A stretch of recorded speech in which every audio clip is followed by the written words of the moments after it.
BRS parliamentary party శాసనసభాపక్షంతో పాటు రాష్ట్ర కార్యవర్గం సంయుక్త సమావేశం ప్రారంభమైంది.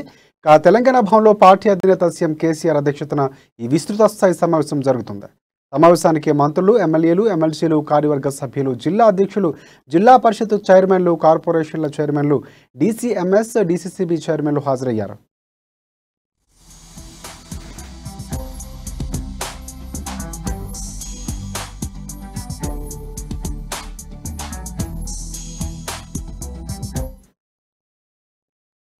ఈ సందర్భంగా ఎన్నికల ఏడాది కావడంతో ప్రజల్లోకి ప్రభుత్వ కార్యక్రమాల అమలు తీరు, పార్టీ కార్యకలాపాలు తదితర అంశాలపై విస్తృతంగా చర్చించున్నారు. పార్టీ కార్యాచరణ ఎలా ఉండాలనే విషయాలపై కూడా నేతలకు సీఎం కేసీఆర్ దిశానిర్దేశం చేయనున్నారు. కాగా సమావేశం ప్రారంభమైన వెంటనే ఇటీవల మరణించిన సికింద్రాబాద్ కంటోన్మెంట్ ఎమ్మెల్యే సాయనకు సీఎం కేసీఆర్ పార్టీ నేతలు నివాళులర్పించారు.